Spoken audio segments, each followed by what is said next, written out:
4 August 2025 श्रावणातील दुसरा श्रावणी सोमवार। या सोमवारी सकाळी स्नान करताना अंघोळीच्या पाण्यामध्ये थोडंसं गंगाजल टाकायचं आहे आणि त्या पाण्याने घरातील सर्वांनी स्नान करायचं आहे। याचबरोबर देवपूजा करताना सुद्धा देवांना स्नान घालण्यासाठी जे काही आपण पाणी घेतो त्यामध्ये थोडंसं गंगाजल टाकायचं आणि या पाण्याने या दिवशी देवी देवतांच्या सर्व मूर्तींना टाकांना स्नान घालायचं आहे। त्याचबरोबर सर्व फोटो सुद्धा स्वच्छ पुसून घ्यायचे आहेत।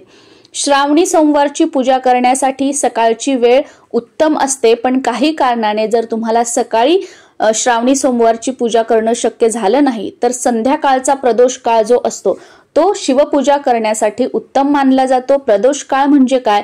जेव्हा सूर्य मावळतो त्याच्या 45 मिनिटं अगोदर आणि सूर्य मावळल्याच्या 45 मिनिटं नंतर। आपल्या साध्या भाषेत सांगायचं झालं तर संध्याकाळची वेळ किंवा दिवे लागणीची वेळ।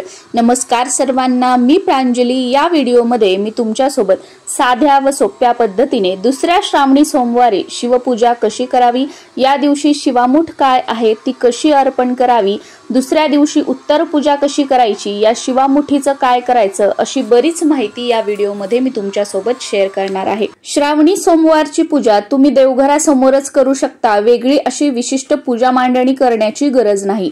पण तुमचं घर मोठं आहे, घरामध्ये भरपूर जागा आहे, तर तुम्ही वेगळी पूजा मांडणी करू शकता। पूजा मांडणीसाठी एखादा चौरंग किंवा पाट घ्यायचा आहे, त्यावर पांढरं वस्त्र अंथरून घ्यायचं आहे। सुरुवातीला दिवा लावायचा, एक तेलाचा दिवा लावायचा, एक तुपाचं निरांजन लावायचं आहे। तेलाचा दिवा अग्निदेवतेच्या साक्षीने आपण हे पूजन करणार आहोत यासाठी, आणि तुपाचं निरांजन भगवान शिवशंकर यांना ओवाळण्यासाठी, त्यांची आरती करण्यासाठी। यासोबतच धूप अगरबत्ती सुद्धा लावून घ्यायची आहे। दिव्यांचं पूजन झाल्यानंतर सुरुवातीला गणेश पूजन करायचं आहे। गणपती बाप्पांची मूर्ती किंवा गणपती बाप्पा स्वरूप तुम्ही जर सुपारी घेणार असाल तर ती ताम्हणामध्ये घ्यायची आहे, त्यावर अभिषेक करून घ्यायचा आहे। अभिषेक करताना ओम गण गणपतये नमः हा मंत्र 11 वेळा, 21 वेळा, 51 वेळा किंवा 108 वेळा म्हणून तुम्ही अभिषेक करू शकता। सुरुवातीला स्वच्छ पाण्याने, त्यानंतर दुधाने किंवा पंचामृताने आणि परत स्वच्छ पाण्याने गणपती बाप्पांच्या मूर्तीवर अभिषेक करायचा आहे। 2 विड्याची पानं घ्यायची, त्यावर थोड्याशा अक्षदा ठेवायच्या, त्यावर हळद कुंकू अर्पण करायचं आणि त्यावर गणपती बाप्पांची मूर्ती ठेवायची आहे। बाकी विड्याची पानं नसतील तर तुम्ही एखादी तुमच्याकडे पितळेची किंवा तांब्याची प्लेट असेल तर ती घेऊ शकता, त्यामध्ये थोड्याशा अक्षदा आणि त्यावर गणपती बाप्पांची मूर्ती ठेवू शकता। लाल फूल असेल तर ते बाप्पांना अर्पण करायचं, दुर्वाची जोडी असेल तर ती अर्पण करायची, वस्त्रमाळ रंगवलेली हळदी कुंकवाने ती अर्पण करायची आणि त्यानंतर गुळ खोबऱ्याचा किंवा साखरेचा नैवेद्य दाखवून गणपती बाप्पांना धूपदीप ओवाळून घ्यायचा आहे। त्यानंतर जे शिवलिंग आपल्याकडे आहे ते ताम्हणामध्ये घ्यायचं आहे। शिवलिंगाचा निमुळता भाग म्हणजे जलाधारी उत्तरेकडे येईल अशा प्रकारे जिथे आपण पूजा मांडणी करणार आहोत किंवा अभिषेक करताना ताम्हणामध्ये ठेवणार आहोत तर तिथे ठेवायचं आहे। शिवलिंगावरती सुरुवातीला स्वच्छ पाण्याने, त्यानंतर दुधाने किंवा पंचामृताने आणि परत स्वच्छ पाण्याने अभिषेक करायचा आहे। अभिषेक करताना ओम नमः शिवाय या मंत्राचा जप तुम्ही करू शकता किंवा तुम्हाला जर हवं असेल तर रुद्राभिषेक सुद्धा तुम्ही करू शकता। अभिषेक करून झाल्यानंतर मूर्ती स्वच्छ पुसायची आहे आणि तुम्ही विशेष अशी पूजा मांडणी केलेली असेल तर त्या चौरंगावर मध्यभागी थोड्याशा अक्षदा ठेवायच्या किंवा एखादं ताम्हण घ्यायचं, त्यामध्ये थोड्याशा अक्षदा टाकायच्या आणि त्यावर शिवलिंग ठेवायचं आहे। निमुळता भाग म्हणजे जलाधारी उत्तर दिशेला येईल या पद्धतीने। आणि जर देवघरातच तुम्ही पूजा करत असाल तर देवघरामध्ये जिथे तुम्ही शिवलिंग ठेवणार आहात त्या जागी सुरुवातीला थोड्याशा अक्षदा ठेवायच्या आणि त्यावर शिवलिंग उत्तरेला जलाधारी येईल अशा प्रकारे ठेवायचं आहे। त्यानंतर शिवलिंगाला भस्म अर्पण करून घ्यायचं आहे। पांढरी फुलं असतील तर ती अर्पण करून घ्यायची आणि बेलपत्र अर्पण करायची आहेत। बेलपत्र अर्पण केल्याच्या नंतरच शिवामूठ अर्पण करायची आहे। दुसरी शिवामूठ तीळ आहे, पांढरे तीळ घ्यायचे आहेत, त्या तिळाला कीड वगैरे लागलेली नसावी। शिवामूठ कधीही कोरडी अर्पण करू नये म्हणून हे तीळ जे आहेत ते एखाद्या प्लेटमध्ये घ्यायचे, ते पाण्याने थोडेसे ओले करायचे आणि त्यानंतर एक मूठ असं 3 वेळा घेऊन शिवलिंगावरती 3 वेळा ही तिळाची शिवामूठ अर्पण करायची आहे। काळे तीळ जे असतात ते पण आपण शिवपूजेमध्ये वापरतो, पण ते विशिष्ट अशा उपायांसाठी वापरले जातात। शिवामूठ अर्पण करण्यासाठी फक्त काळे तीळच वापरले जातात। स्पेशली काळे तीळ जे असतात ना ते होम हवनासाठी किंवा पितरांच्या पूजेसाठी वापरले जातात आणि शिवपूजेमध्ये ते विशिष्ट असे वेगवेगळ्या समस्यांवर उपाय करण्यासाठी वापरले जातात। 3 वेळा शिवामूठ अर्पण करताना तिन्ही वेळेला शिवामुठीचा मंत्र म्हणायचा आहे।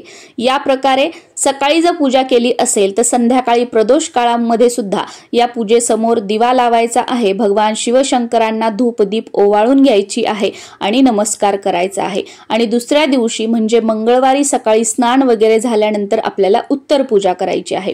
उत्तर पूजा करताना जिथे आपण पूजा मांडणी केलेली आहे किंवा देवघरासमोर तुम्ही पूजा केलेली असेल तर दिवा लावून घ्यायचा आहे। त्यानंतर थोड्याशा अक्षदा आपल्या हातामध्ये घ्यायच्या। काही चूक भूल झाली असेल कालच्या पूजेमध्ये तर त्याबद्दल क्षमा माफी मागायची। जी काही तुमची इच्छा असेल ती बोलून दाखवायची आणि या शिवपूजेवरती त्या अक्षदा अर्पण करायच्या। त्यानंतर ज्या काही मूर्ती आहेत, जे सर्व सामान आहे ते उचलून घ्यायचं आहे। बेलपत्र फुलं वगैरे जे सगळं असेल ते निर्माल्यामध्ये टाकायचं आहे आणि जे शिवामुठीचे तीळ आहेत ते तुम्हाला पक्ष्यांना खायला ठेवायचे आहेत किंवा तुमच्या घराच्या आजूबाजूला जर एखादं मोठं झाड कुठे असेल तर त्या झाडाखाली ठेवायचे आहेत, जेणेकरून त्या झाडावरील पक्षी, आजूबाजूला येणारे प्राणी किंवा मुंगे जे असतात तर ते हे सगळं खाऊन घेतील। किंवा तुमच्या घराच्या आजूबाजूला वाहतं पाणी असेल तर त्या पाण्यामध्ये तुम्ही हे तीळ अर्पण करू शकता। पाण्यामध्ये फक्त जे धान्य आहे शिवामुठीचं तेच अर्पण करायचं आहे, निर्माल्य अर्पण करायचं नाही। पाण्यामध्ये आपण जे शिवामुठीचं धान्य आहे ते अर्पण केलेलं पाण्यातील जीव खातात आणि त्यामुळे आपल्याला मुक्या प्राण्यांना अन्नदान केल्याचं जे पुण्यफळ आहे ते मिळतं। किंवा या व्यतिरिक्त तुम्ही हे जे तीळ आहेत ते थोडेसे वाळवू शकता, उन्हाला सावलीत थोडेसे वाळवून घ्या, याच्यामध्ये अजून तीळ टाका आणि हे तीळ जे आहेत ते तुम्ही एखाद्या गरजू व्यक्तीला दान करू शकता।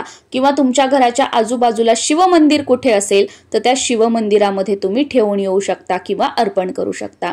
शिवामूठ अर्पण करण्याच्या सुद्धा 2 पद्धती आहेत। या व्हिडिओमध्ये त्या दोन्ही पद्धती तुम्हाला बघायला मिळतील। या दोन्हीपैकी कोणत्याही एका पद्धतीने शिवामूठ तुम्हाला अर्पण करायचे आहे। श्रावणी सोमवारचा उपवास जसा पहिल्या सोमवारी तुम्ही केला आहे तसाच तुम्हाला दुसऱ्या सोमवारी सुद्धा करायचा आहे। जसं की पहिल्या सोमवारी जर तुम्ही हा उपवास दुपारी सोडला असेल तर दुसऱ्या सोमवारी सुद्धा तुम्हाला हा उपवास दुपारी सोडायचा आहे।